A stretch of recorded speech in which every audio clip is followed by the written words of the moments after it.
pemeriksaan pra-adjudikasi gitu ya.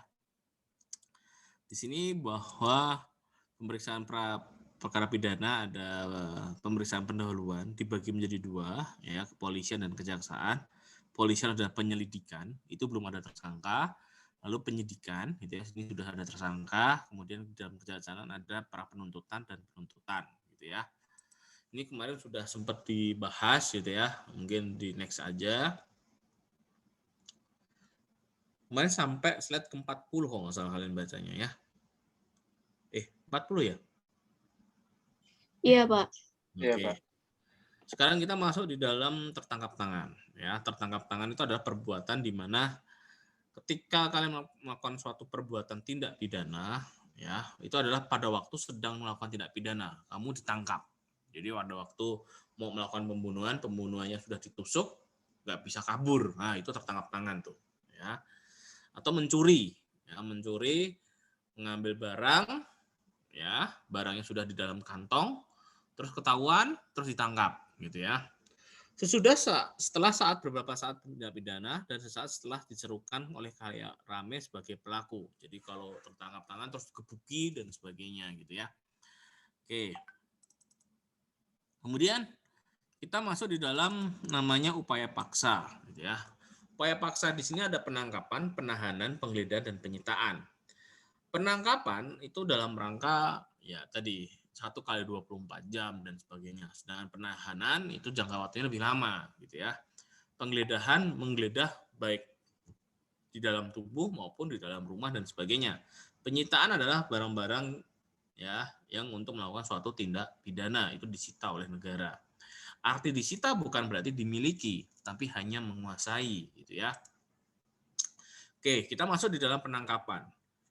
Suatu tindakan penangkapan yaitu suatu tindakan penyidik berupa pengekangan sementara waktu kebebasan tersangka terdakwa apabila terdapat cukup bukti guna kepentingan penyidik penuntutan atau pra-peradilan atau peradilan dalam hal serta menurut cara yang diatur dalam undang-undang ini. Tujuan penangkapan yaitu untuk kepentingan penyidikan atas perintah penyidik berwenang untuk melakukan penangkapan atau kepentingan penyidikan atas pembantu berwenang melakukan penangkapan, gitu ya. Syarat formilnya, yang pertama ada bukti permulaan yang cukup, ya, pasal 17 KUHP, ya. Kemudian ada surat tugas. Jadi kalau mau melakukan penangkapan itu harus ada surat tugasnya bahwa si A akan melakukan penangkapan kepada si B, gitu ya. Itu surat tugas. Kemudian surat perintah penangkapan yang memuat identitas tersangka, gitu ya, alasan penangkapan, uraian singkat perkara kejahatan yang disangkakan, dan tempat di mana dia akan diperiksa, ya, polsek atau polres, gitu ya. Sekarang polsek udah nggak bisa menangani kasus pidana, hanya polres yang bisa sekarang. Lamanya penangkapan itu hanya 1 kali 24 jam, ya, 1 hari, gitu ya. Kemudian yang dimaksud dengan bukti permulaan yang cukup, ya, yaitu bukti permulaan untuk menduga adanya suatu tindak pidana sesuai dengan butir pasal 1, butir 14. Ditujukan kepada mereka yang betul-betul melakukan suatu tindak pidana. Penjelasannya diatur di dalam Peraturan Kapolri 14 tahun 2012 pasal 1 angka 21 yang mana bukti permulaan adalah alat bukti berupa laporan polisi, ya, ini ada laporan polisi dan satu alat bukti yang sah, ya, yang digunakan untuk menduga bahwa seseorang telah melakukan suatu tindak pidana sebagai dasar untuk dapat dilakukan penangkapan, ya. Sedangkan penahanan, ya, jadi nanti kalau ada pertanyaan apa perbedaan penangkapan dan penahanan, dapat paham kalian, gitu ya. Suatu tindakan penyidik berupa pengekangan sementara waktu kebebasan tersangka atau terdakwa apabila terdapat cukup bukti, ya. Di sini ada cukup bukti guna kepentingan penyidikan, penuntutan atau peradilan dalam hal serta menurut cara yang diatur dalam undang-undang ini. Unsur-unsurnya dilakukan pada setiap tingkatan pemeriksaan untuk kepentingan penyidik, penuntutan dan pemeriksaan pengadilan, ya. Dilaksanakan oleh pejabat yang berwenang, ya, pasal 20 KUHP. Kemudian harus memenuhi bukti yang cukup pasal 21 ayat 1 KUHP dan status hukum terlapor atau pelaku ada tersangka. Jadi sudah ada tersangkanya. Kemudian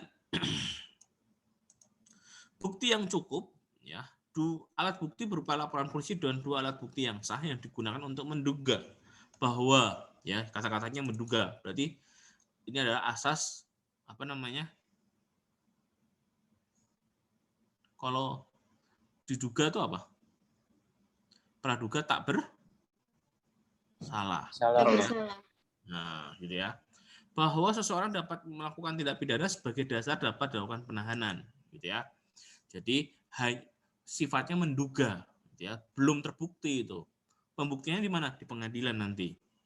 KUHP tidak mengatur lebih lanjut tentang bukti yang cukup, namun selalu disandarkan pada pasal 183 KUHP, gitu ya. Tujuan penahanan untuk kepentingan penyidikan dan penyidikan pembantu atas perintah penyidik, untuk kepentingan penuntutan umum berwenang melakukan penahanan ataupun penahanan lanjutan. Lalu yang ketiga adalah untuk kepentingan pemeriksaan hakim di sidang pengadilan dengan penetapannya berwenang untuk melakukan penahanan. Syarat formilnya, yang pertama landasan formil tidak pidana itu diancam dengan pidana penjara 5 tahun atau lebih, kecuali ya tindak pidana diatur dalam pasal 21 ayat 4 huruf B KUHP, ya.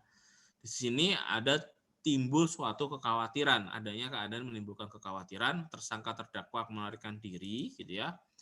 Tersangka dan terdakwa akan merusak dan menghilangkan barang bukti, tersangka dan terdakwa mengulangi tindak pidana. Jadi ada 4 alasan terjadi adanya kekhawatiran kenapa kok dilakukan penahanan, ya. Kemudian syarat formil lainnya adalah surat perintah penahanan penetapan hakim yang berisikan identitas tersangka terdakwa, alasan penahanan, uraian singkat, perkara kejahatan yang dipersangkakan, didakwakan, dan tempat penahanan. Tembusan surat perintah penahanan harus diserahkan kepada keluarganya, ya. Jangka waktu penahanan, ya, di tingkat penyidikan, ya. Di sini penahanan oleh penyidik 20 hari. Dapat diperpanjang 40 hari, ya, oleh jaksa penuntut umum. Di tingkat penuntutan itu adalah 20 hari, perpanjangannya adalah 30 hari, ya. Diperpanjang oleh ketua pengadilan negeri, gitu ya. Kemudian tingkat pemeriksaan sidang pengadilan negeri, ya, pada waktu sidang tingkat pertama, penahanan oleh hakim pengadilan negeri, perpanjangannya oleh ketua pengadilan negeri, gitu ya, selama 60 hari. Tingkat PT juga sama, penahanan oleh hakim PT 30 hari, perpanjangannya 60 hari oleh ketua pengadilan tinggi. Kemudian di tingkat kasasi, penahanannya oleh hakim MA 50 hari, perpanjangannya oleh ketua Mahkamah Agung selama 60 hari. Jadi kalau kalian total, ya, 60 tambah 50, 110, 110 tambah 180, 270, 270 tambah 110, 300 berapa? 80-an, Pak. 380. Nah, 380 hari itu proses itu sudah memberikan kepastian. Jadi jangka waktunya kurang lebih sekitar 1 tahun, 1 tahun ya. 365. Ya, 1 tahun lebih berapa hari gitu ya. 15 hari. Ingat ya, ini adalah hari ya, bukan hari kerja loh. Ya. Jadi kalau hari kerja Senin sampai Jumat aja di penjara, Sabtu Minggu dia keluar gitu. Gitu ya. Enggak, ini hari kalender ya, gitu ya, teman-teman. Oke, pengecualian perpanjangan penahanan ya dikecualikan jika menderita gangguan fisik dan yang mental yang berat, ya, diancam pidana lebih dari 9 tahun. Ya, ini dapat ditambahkan perpanjangan lagi penahanan selama 60 hari. Penanggungan penahanan atas permintaan tersangka, penyidik, penuntut, hakim sesuai kewenangannya masing-masing. Dapat mengadakan penangguhan penahanan dengan atau tanpa. Ya, ini ada kata-kata dengan atau tanpa jaminan uang dan jaminan perorangan, ya, berdasarkan syarat yang ditentukan.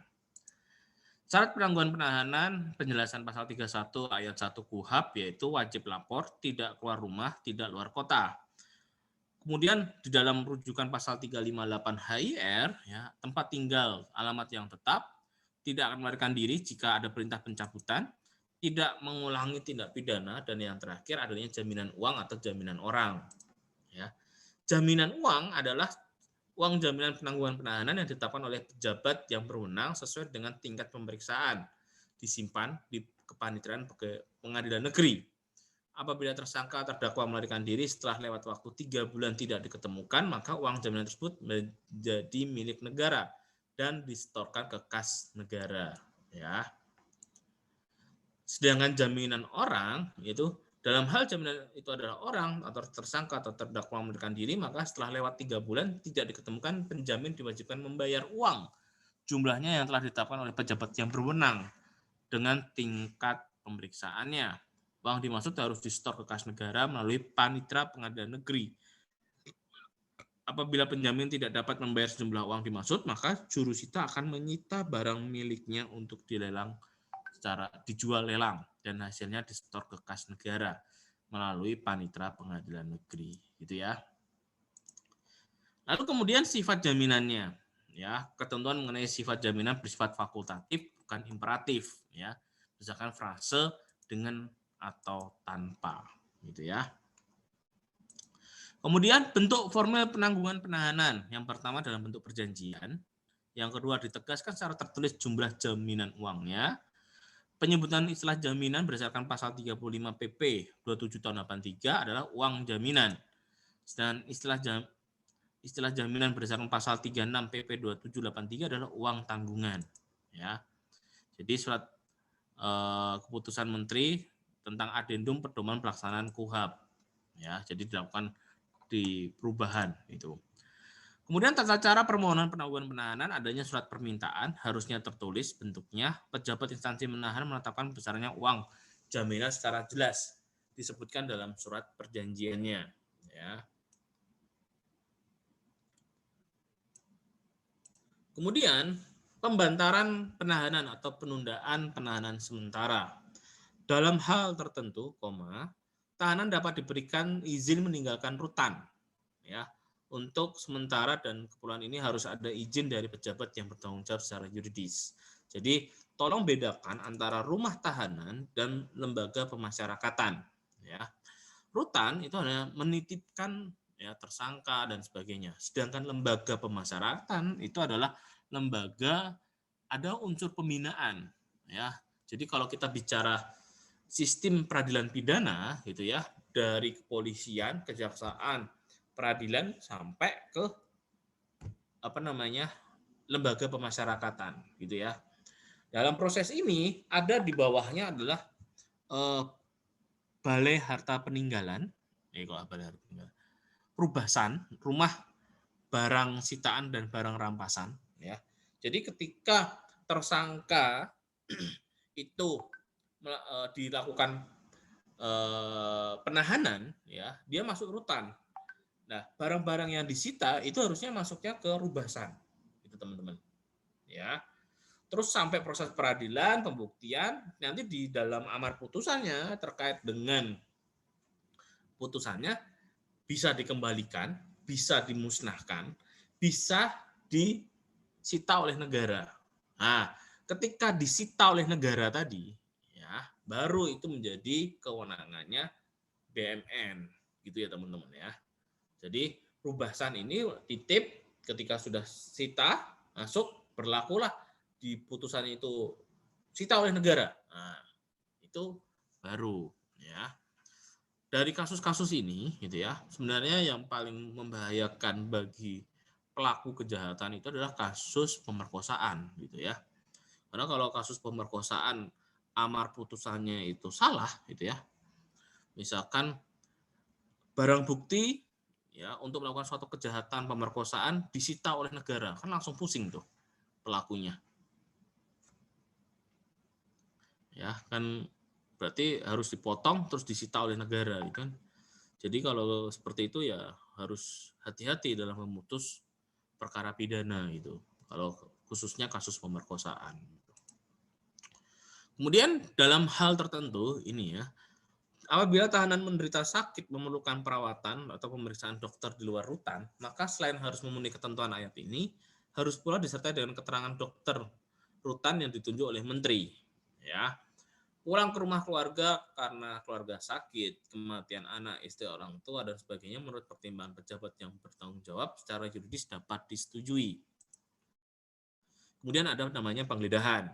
Ya, tindakan penyidik untuk memasuki rumah tempat tinggal, tempat tertutup lainnya untuk melakukan tindakan pemeriksaan atau penyitaan dan atau penangkapan dalam hal menurut cara yang diatur dalam KUHP. Ya, kemudian penggeledahan, ya, ada orang dan badan, tindakan penyidik untuk mengadakan pemeriksaan badan atau pakaian tersangka untuk mencari benda yang diduga keras ada pada badan atau di bawah serta untuk disita. Ya, penggeledahan ini ada tata caranya, gitu ya. Nanti kalian bisa baca sendiri di slide 66. Ini penggeledahan terhadap orang, ya. Termasuk kalau misalkan perempuan, ya, perempuan itu tidak boleh digeledah oleh laki-laki. Dan kalau itu terkait dengan rongga badan dan sebagainya harus minta izin pejabat kesehatan atau paramedik, gitu ya. Lalu penggeledahan bersifat khusus. Ya, ini terkait dengan surat pos dan titipan kilat. Ini nanti kalian bisa baca sendiri dari 66 sampai 68. Ya. Dalam hal rumah di luar wilayah hukum penyidik, ya, dalam hal penyidik harus melakukan penggeledahan di luar rumah daerah hukumnya, maka penggeledahan tersebut harus diketahui oleh ketua pengadilan negeri didampingi oleh penyidik daerah hukum di mana penggeledahan itu dilakukan. Jadi diketahui ketua dan didampingi oleh penyidik daerah hukum mana yang melakukan penggeledahan.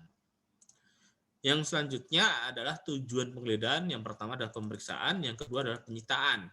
Ya, penggeledahan dilakukan baik rumah, tempat, atau orang atau badan bertujuan untuk mencari pemeriksaan di mana pemeriksaan tersebut guna mencari barang bukti. Ya, bedakan mengenai alat bukti dengan barang bukti, gitu ya. Alat bukti itu alat untuk pembuktian, surat dan sebagainya.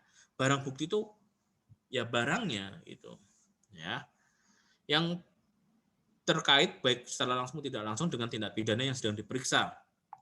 Seperti halnya penggeledahan, penyitaan pun wajib adanya surat izin dari ketua pengadilan negeri. Namun ketentuan tersebut dibatasi dengan frasa dalam keadaan sangat perlu dan mendesak sehingga penyidik dapat melakukan penggeledahan dan penyitaan tanpa izin ketua pengadilan negeri. Gitu ya. Tata caranya nanti bisa ini adalah mengenai benda-benda penyitaan. Benda-benda yang dapat disita, yang pertama adalah benda atau tagihan tersangka terdakwa yang seluruh atau sebagiannya diduga diperoleh dari suatu tindak pidana atau sebagian hasil tindak pidana, gitu ya. Itu yang pertama. Yang kedua, benda yang telah digunakan secara langsung untuk melakukan suatu tindak pidana atau untuk mempersiapkannya. Ya.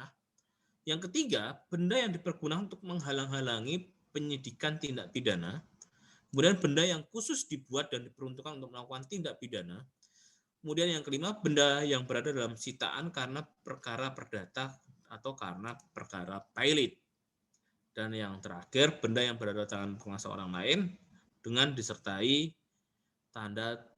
surat tanda penerimaan. Kondisi barang sitaan atau benda sitaan ada dua hal, mudah rusak dan bila disimpan biaya yang penyimpanannya lebih tinggi dari harga tersebut.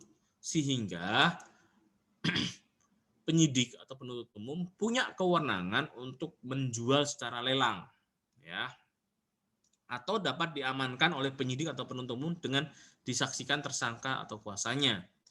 Apabila perkara sudah ada di tangan pengadilan, maka benda tersebut dapat diamankan dijual lelang oleh penuntut umum atas izin hakim, ya, yang menyidangkan perkaranya dan disaksikan oleh terdakwa dan kuasanya. Ya, izin dari pengadilan, persetujuan tersangka dan terdakwa. Nah, ini yang menjadi suatu masalah ketika di tingkat pertama yang dikabulkan dakwaan dari jaksa penuntut umum. Tapi ternyata di tingkat peninjauan kembali, gitu ya, putusannya berbeda, bertolak belakang dari tingkat pertama. Nah, barangnya sudah dijual. Nah, itu bagaimana, kan gitu ya? Maka yang dikembalikan kepada tersangka adalah terdakwa atau terpidana adalah nilai besaran uang yang hasil lelang tadi itu ya dari kas negara tentunya. Nah, ini proses ini yang terkadang cukup lama gitu ya. Kemudian surat perintah penghentian penyidikan atau SP3 pasal 109 ayat 2 KUHP. Dalam hal penyidik menghentikan penyidikan karena tidak terdapat cukup bukti, peristiwa tersebut ternyata bukan merupakan tindak pidana, penyidikan dihentikan demi hukum. Maka penyidik memberitahukan hal itu kepada penuntut umum, tersangka dan keluarganya. Ya. Permohonan SP3 ya, berdasarkan makna pasal 109 ayat 2 KUHP, ya, maka pemohon pihak kepentingan yaitu tersangka, keluarga tersangka, atau kuasa hukum tersangka, penyidik itu sendiri. Maknanya adalah kurang cukup bukti. Alasannya kurang cukup bukti ini merupakan alasan yang paling sering digunakan untuk menghentikan penyelidikan, bahwa penyidik belum dapat menyelesaikan proses penyidikan terhadap tindak pidana tersebut karena hasil pemeriksaan dan pengumpulan barang bukti belum memenuhi syarat maksimal, syarat administrasi sesuai dengan ketentuan teknis penyidikan bahwa berkas dibuat penyidik benar adalah telah terjadi suatu tindak pidana.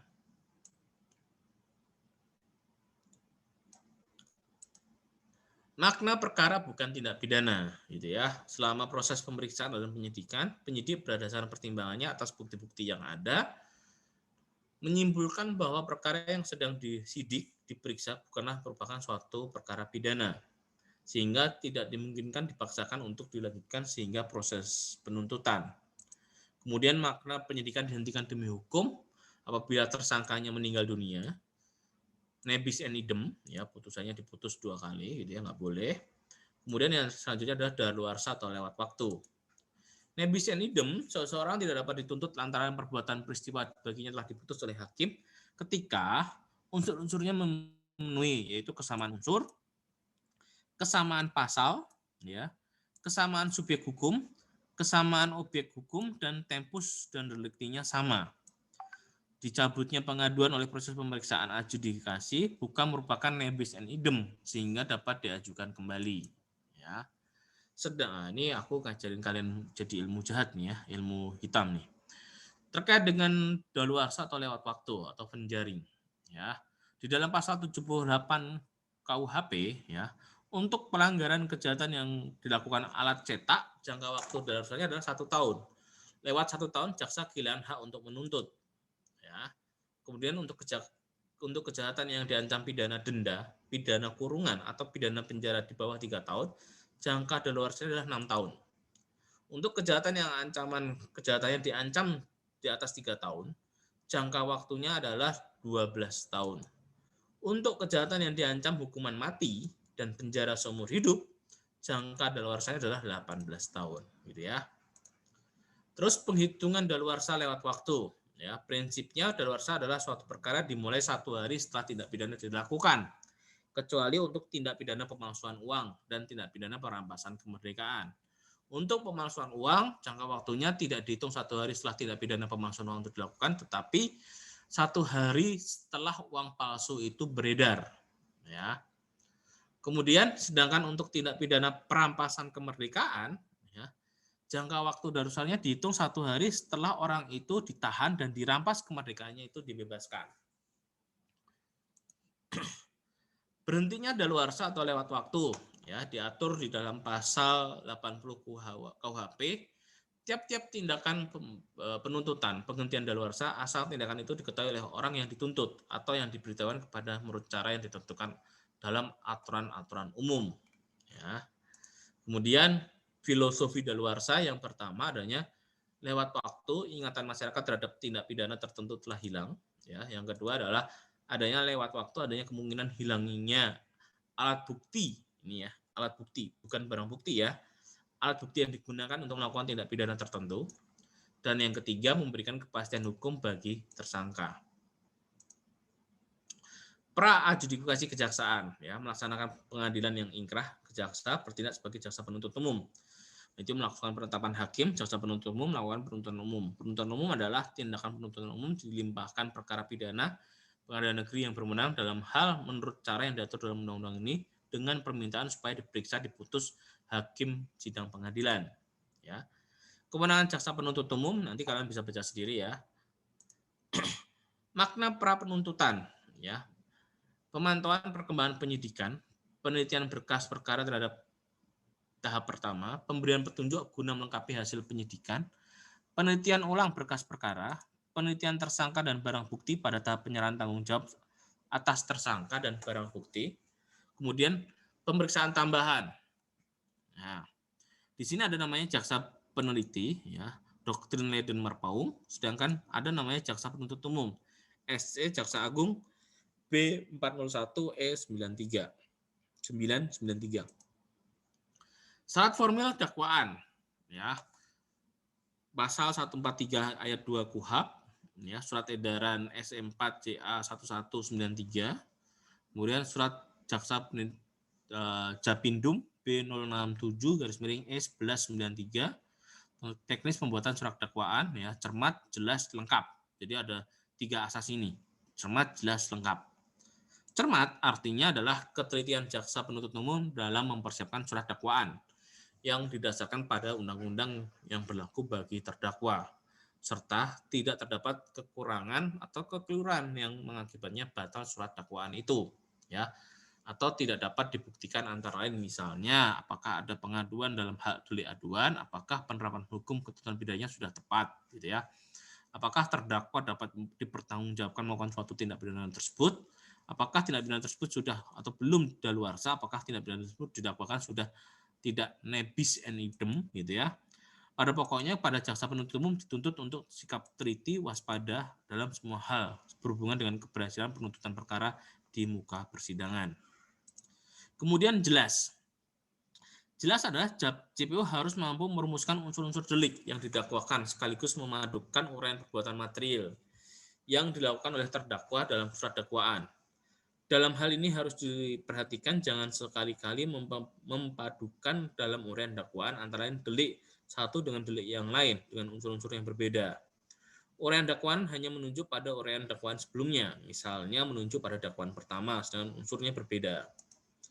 Lengkap artinya adalah uraian dakwaan harus mencakup semua unsur yang ditentukan dalam undang-undang secara lengkap. Jangan sampai ada unsur delik yang tidak dirumuskan secara lengkap atau tidak diuraikan perbuatan materialnya secara tegas dalam dakwaan, sehingga akibat perbuatan itu bukan merupakan suatu tindak pidana atau menurut undang-undang. Ya. Bentuk surat dakwaan ada dakwaan tunggal, alternatif, subsidiar, kumulatif, dan kombinasi atau gabungan. Tunggal artinya dalam surat dakwaan hanya satu tindak pidana saja yang didakwakan, tidak terdapat dakwaan lain sebagai alternatif ataupun sebagai pengganti. Dalam surat dakwaan hanya didakwakan surat pidana pencurian 362 gitu ya. Alternatif yaitu bentuk ini didakwa disusun beberapa lapisan, satu mengecualikan dakwaan yang lain ya. Dakwaan alternatif dipergunakan karena belum dapat dipastikan tentang tindak pidana mana yang akan dibuktikan. Lapisan dakwaan tersebut dimasukkan sebagai jaring berlapis guna mencegah lolosnya terdakwa dari dakwaan. Meskipun dakwaan berlapis, hanya satu dakwaan saja yang dapat dibuktikan. Bila salah satu dakwaan telah terbukti, maka lapisan dakwaan yang lain tidak perlu dibuktikan. Ya, maka di sini dakwaan pertama pencurian, yang kedua penadahan. Maka yang dibuktikan salah satu saja, gitu ya. Mana yang lebih memasuki sesuai dengan fakta-faktanya. Kemudian dakwaan subsidiar. Bentuk dakwaan ini dipergunakan suatu tindak pidana menyentuh beberapa ketentuan pidana, tetapi belum dapat diyakini kepastian tentang kualifikasinya, ketentuan pidananya, baik yang tepat dapat dibuktikan. Lapisan dakwaan disusun secara berurutan, mulai dari tindak pidana yang diancam pidana terberat sampai tindak pidana yang diancam dengan pidana teringan dalam kelompok jenis tindak pidana yang sama. Ya. Persamaannya dakwa alternatif ini adalah satu dakwaan saja yang akan dibuktikan. Sedangkan perbedaannya adalah sistem penyusunan lapisan dakwaan. Pembuktiannya harus dilakukan secara berurutan dimulai dari lapisan pertama sampai lapisan yang dipandang terbukti. Setiap lapisan tidak terbukti harus dinyatakan secara tegas disertai dengan tuntutan yang dibebaskan dari dakwaan yang bersangkutan. Ini contohnya pembunuhan berencana 340, pembunuhan 338, ini ancamannya hukuman mati dan 20 tahun. Ini berapa nih? Saya agak lupa nih. 20 tahun penjara kalau salah. Ini penganiayaan ya 15. Ini yang paling ringan adalah penganiayaan mengakibatkan matinya orang 351 ayat 3 gitu ya. Ini yang paling ringan. Kemudian dakwaan kumulatif ya. Jadi suatu bentuk terdakwa didakwa beberapa tindak pidana sekaligus ya. Berdiri sendiri, konkursus realis. Semua tindakan pidana didakwa dan dibuktikan satu persatu. Dakwaan tersebut terbukti harus dinyatakan secara tegas disertai membebaskan terdakwa dari dakwaan yang bersangkutan. Bersamanya dakwaan subsidiar karena sama-sama terdiri dari beberapa lapisan dakwaan, pembuktian dilakukan secara berurutan. Misalnya dakwaan terkait dengan pembunuhan, pencurian dengan pemberatan, dan pemerkosaan. Nah, jadi bisa saja ya yang dilakukan seorang gadis diperkosa terlebih dahulu, terus dibunuh, kemudian dia lakukan pencurian ya harta bendanya. Maka dakwanya secara kumulatif gitu ya, di total begitu. Lalu dakwaan kombinasi atau gabungan. Bentuk ini merupakan perkembangan baru dalam praktek sesuai dengan perkembangan bidang kriminalitas yang semakin variatif, baik dalam bentuk, jenis maupun dalam modus operandinya. Ya, kombinasi gabungan dakwaan tersebut terdiri dari dakwaan kumulatif, dakwaan subsidiar. Contoh, pembunuhan berencana 340, subsidiarnya 338, lebih subsidiarnya penganiayaan berencana. Lalu keduanya perampokan pencurian dengan kekerasan, ketiganya pemerkosaan. Ya.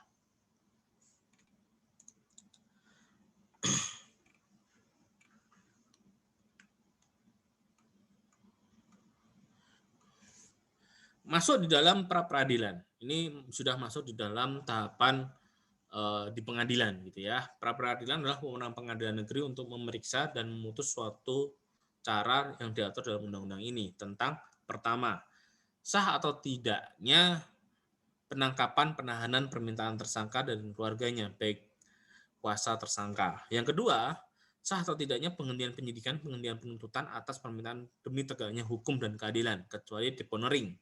Deponering itu adalah kewenangan Kejaksa Agung. Ya, jadi Jaksa Agung punya nama istilahnya deponering, yaitu menghentikan penuntutan. Kalau polisi namanya SP3, gitu ya teman-teman ya. Jadi tolong bedakan deponering dengan SP3. Nanti ada pertanyaan, jelaskan perbedaan antara deponering dan SP3. Kalian harus bisa menjawab tuh. Ya. Yang ketiga, permintaan ganti rugi atau rehabilitasi oleh tersangka atau keluarganya atau pihak lain atau kuasanya yang perkaranya tidak diajukan ke pengadilan. Ya. Pasal 1 angka 10 KUHP, Yunto pasal 77 KUHP. Ya. Di sini sedikit berbeda dengan pasal 95 ayat 1 KUHP. Acara sidang pra-peradilan dilaksanakan di pengadilan negeri setempat, jangka waktunya 3 hari. Setelah permintaan diajukan, ketua pengadilan negeri wajib menunjuk hakim. Ya. Hakimnya adalah hakim tunggal. Pemeriksaan dilaksanakan jangka waktunya 7 hari. Ya. Pra-peradilan gugur jika perkara sudah diperiksa oleh pengadilan negeri, tidak mengenal nebis and idem, ya, hanya atas putusan sah, tidak sahnya SP3, SKPP dapat dimindahkan banding ke PT. Pengadilan Tinggi sebagai putusan akhir. Putusan akhir dari PT atas sah tidaknya SP3 atau telah ingkrah dalam prakteknya seringkali diajukan PK ya ke Mahkamah Agung.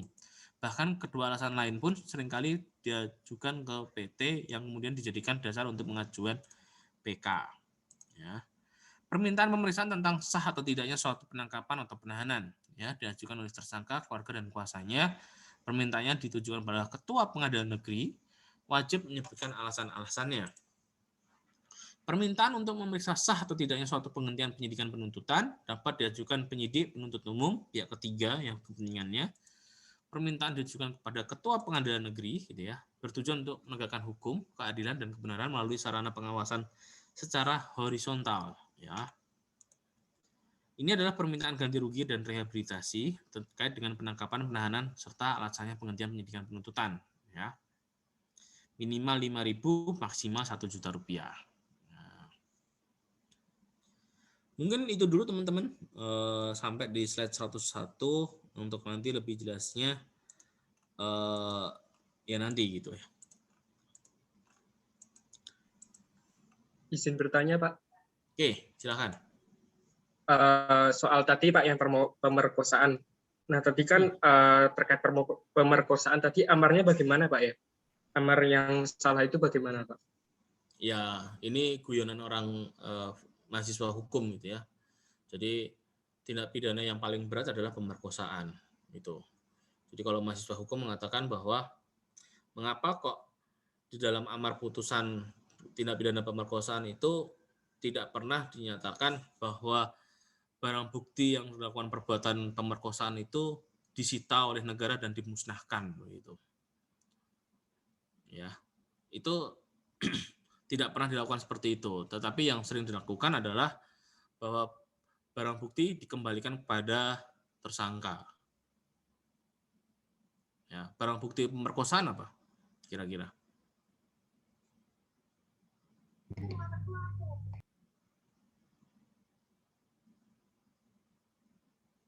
Kalau kalian pernah nggak sih kalian melihat atau pernah mengikuti kasus pemerkosaan? Kenapa? Dalemannya mungkin, Pak. Bajunya, Pak, Hasil yang visum. robek gitu. Tapi alat untuk melakukan pemerkosaan apa?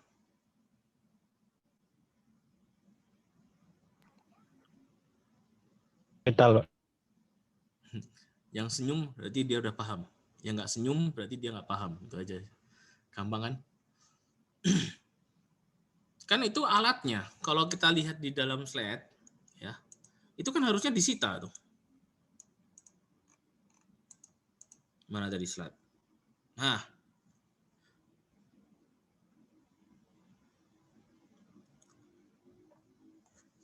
benda yang telah dipergunakan secara langsung untuk melakukan suatu tindak pidana. Masuk nggak kategori ini? Masuk. Ini harusnya disita itu. Ya.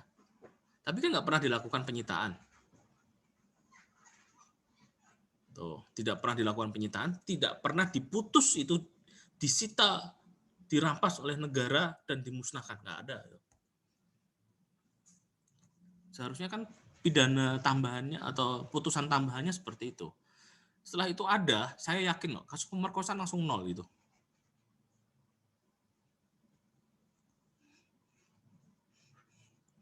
Coba kalau ada yang berani ya, hakim mengatakan bahwa ya udah itu disita. Itu kan barang sitaan, dipotong, disita. Kasih bungkus plastik, kasih label barang sitaan. Gitu.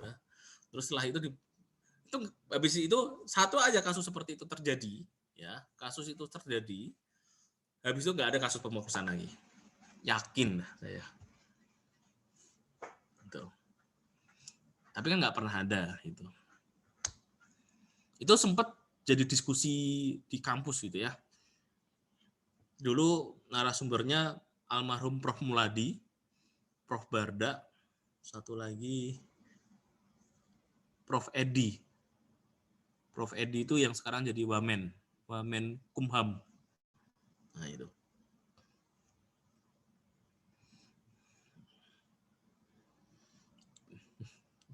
Kata Prof. Muladi waktu itu, wah ini pelanggaran hak asasi manusia nih, disita oleh negara, dipotong dan sebagainya. Tapi Prof. Barda mengatakan, wah ini pemikiran yang progresif ini, pasti tindak pidananya langsung hilang itu besoknya, nggak ada yang melakukan tindak pidana itu lagi.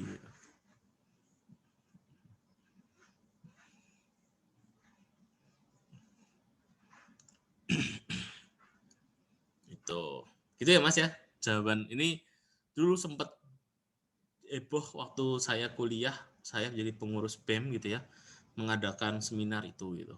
Hebohnya adalah pemikirannya liar tapi membahayakan semua pihak gitu.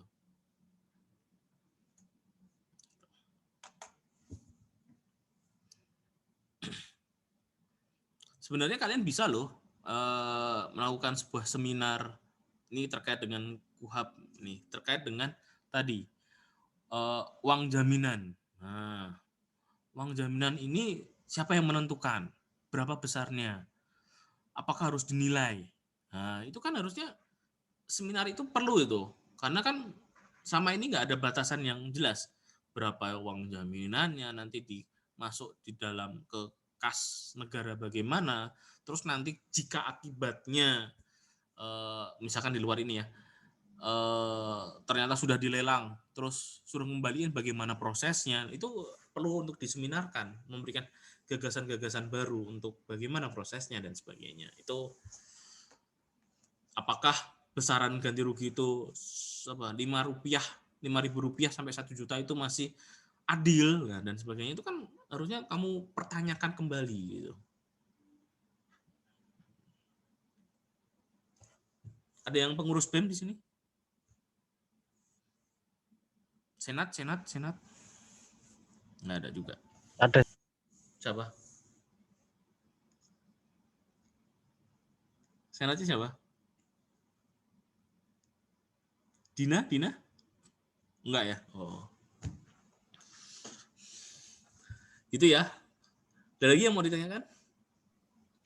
Video tadi udah di-share belum? Udah didapat belum? Sudah, Pak. Udah ditonton? Sudah?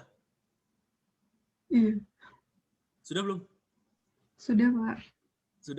Sudah semua berarti ya? Sudah nonton semua ya? Belum, Pak. Oh, belum. Oke. Nanti tak kasih waktu untuk nonton. Oke, ada lagi yang mau ditanyakan? Siapa yang mau nanya? Muhammad. Gimana, Mat? Ya, izin bertanya, Pak. Itu, Pak, mengenai kalau tindak pidana narkoba, Pak. Itu kan hasil dari tindak pidana narkoba itu kan ada 2 ya, Pak. Kalau nggak dipenjara kan direhabilitasi. Nah, itu apa ya, Pak, yang bikin seseorang itu direhabilitasi atau dipenjara gitu, Pak? Apa tindakan narkobanya gitu, Pak? Besarannya yang dia ketemukan. Kalau sekian gram, saya agak lupa ya hitungannya, tapi lihat aja di Undang-Undang Narkotika, itu ada rehabilitasi itu untuk berapa gram. Tapi kalau udah kilo, itu udah pengedar. Itu dipidana. Jadi memisahkan antara pengguna dan pengedar, itu intinya sih seperti itu. Baik, Pak. Terima kasih, Pak.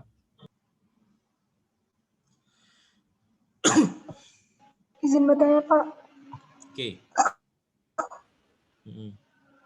Pak, izin bertanya. Ya, silakan. Bedanya hukuman mati sama hukuman seumur hidup itu apa ya, Pak?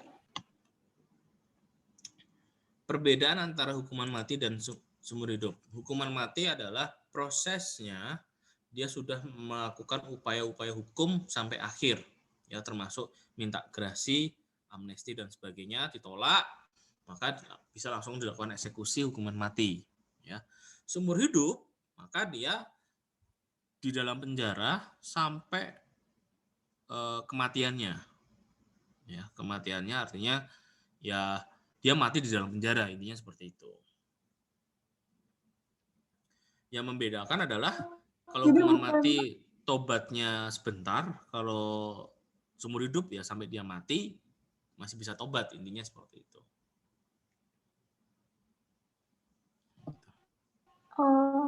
Yang saya pernah dengar itu, Pak, kalau hukuman seumur hidup itu seumur saat dia di penjara gitu, Pak. Misalkan dia di penjara 20 tahun, umur 20 tahun berarti di penjaranya selama 20 tahun gitu.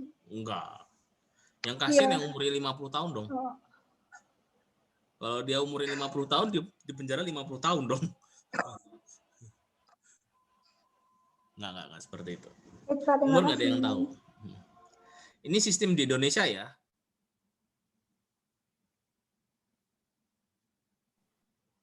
Pak, izin, Pak. Apa pertimbangan hakim, Pak, saat menentukan tindak pidana itu dikenakan surat dakwaan alternatif atau surat dakwaan yang kumulatif, Pak? Itu dari jaksa penuntut umum, bukan hakim. Oh, ya. JPU, Pak, ya. Nah, JPU itu akan mempertimbangkan dari fakta-fakta, gitu ya. Kemudian dari unsur-unsur. Jadi membandingkan antara dua itu, fakta dan unsurnya, unsur delik, pasal-pasal itu, ya. Ketika faktanya demikian, terus deliknya tidak masuk, dia nggak akan memaksakan, pasti akan lewat gitu. Ya, misalkan kasusnya pemerkosaan, dia mensangkakan penganiayaan, kan nggak bisa masuk tuh, beda. Kecuali pemerkosaan terus pencabulan. Nah, itu masih nyerempet-nyerempet tuh, gitu ya. Itu pasti akan melihat, ya, akan melihat faktanya seperti apa. Jadi pada waktu di berita acara pemeriksaan itu akan dibaca satu persatu, ya, kasusnya. Apakah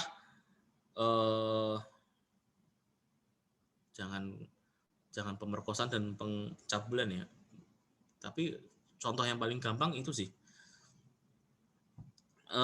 Faktanya gitu ya, faktanya adalah, atau gini aja deh yang lain, pembunuhan ya, ada orang meninggal, ada yang orang yang mati di pinggir jalan, terus nggak tahu nih matinya kenapa, divisum dan sebagainya. Oh, ternyata kekerasan benda tumpul. Oke, kekerasan benda tumpul dilihat lagi, oh di belakang kepala dipukul dengan batu. Nah, terus dicari, oh ada rekaman CCTV dan sebagainya. Nah, ini kan jaksa akan melihat nih, wah ada pembunuhan nih. Pembunuhan berencana paling tinggi, hukumannya hukuman mati.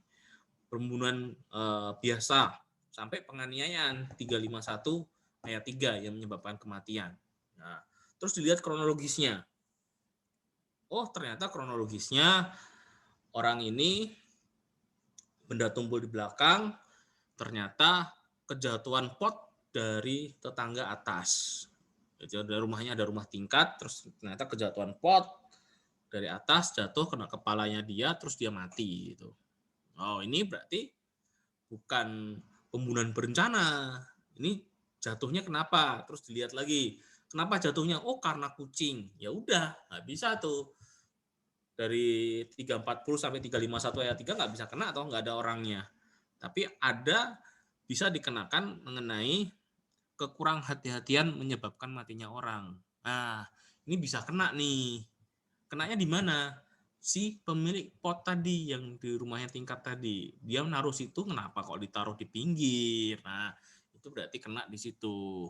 Bukan 351 berarti. Kena pasal karena kurang kehati-hatiannya menyebabkan matinya orang. Nah, itu baru bisa 2 tahun penjara ancamannya. Gitu. Jadi di sini jaksa penuntut umum harus melihat proses-proses tadi, dilihat mana yang masuk deliknya. Gitu ya. Baik, Pak. Terima kasih, Pak. Ya. Ada lagi?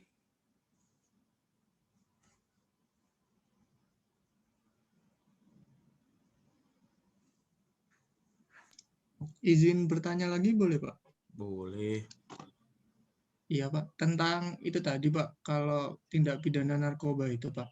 Setahu saya ya, Pak, kalau saya tidak salah itu kan BNN sama kepolisian itu kan bisa menindak tindak pidana narkoba ya, Pak. Nah, lalu perbedaan yuridiksinya itu apa ya, Pak, kalau misalnya BNN sama kepolisian, Pak? Untuk BNN ya ada fungsi pencegahan. Jadi ada fungsi sosialisasi, ada fungsi apa itu namanya, kampanye dan sebagainya, gitu ya. Jadi memberdayakan proses penolakan itu dari masyarakat.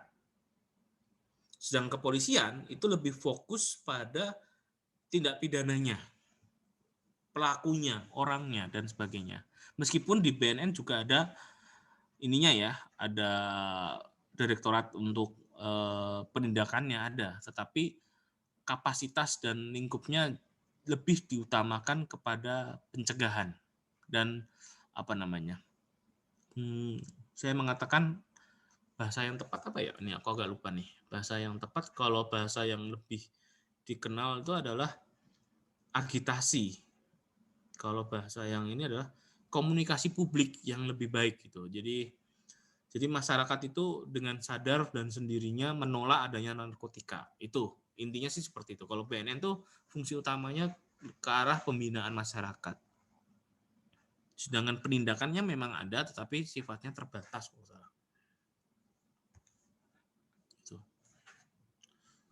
Baik, Pak. Terima kasih, Pak. Ada lagi?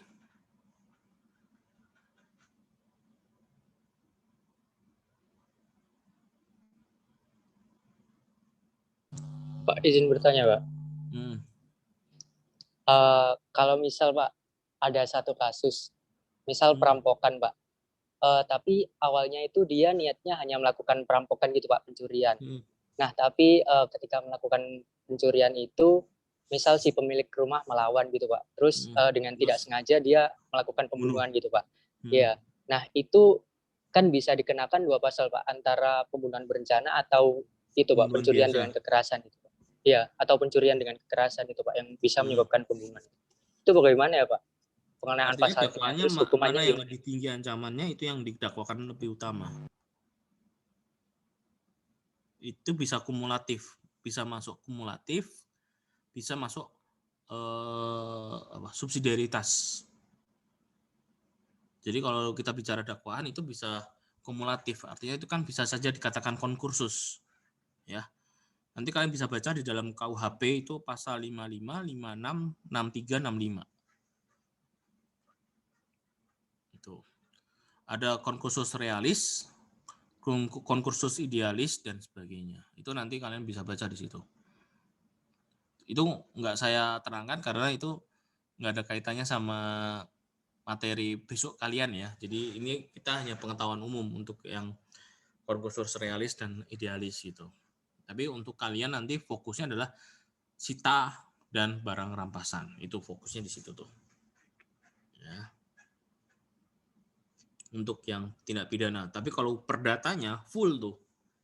Dari awal sampai akhir, PT-UN juga full ya. Lalu terkait dengan peradilan agama itu khusus untuk lelang lelang syariah itu. Jadi nanti kalian bisa baca di dalam pasal 55, 56, 63, 65 Kitab Undang-Undang Hukum Pidana. Pembarengan ya, konkursus realis, idealis dan sebagainya itu.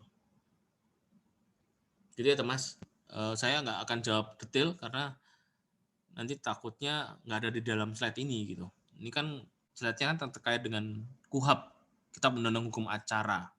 Sedangkan itu kan di ketentuan umum buku 1 KUHP. Gitu. Jadi 2 hal yang berbeda gitu. Baik, Pak. Terima kasih, Pak.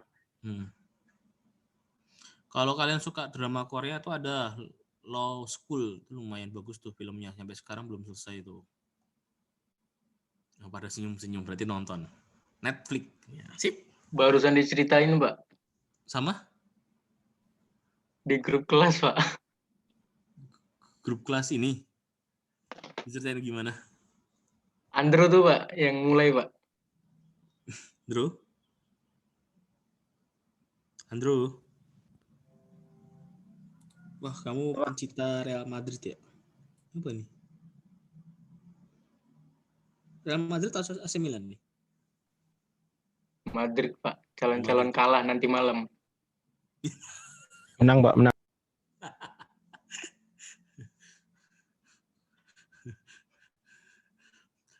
Jangan taruhan ya.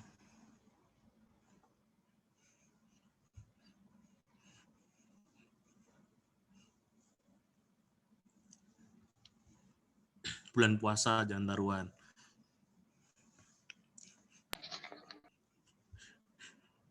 Drew, gimana Drew? Bisa cerita nggak Netflix? Law School? Ya Pak. Jangan Pak, nanti spoiler ini sama kawan.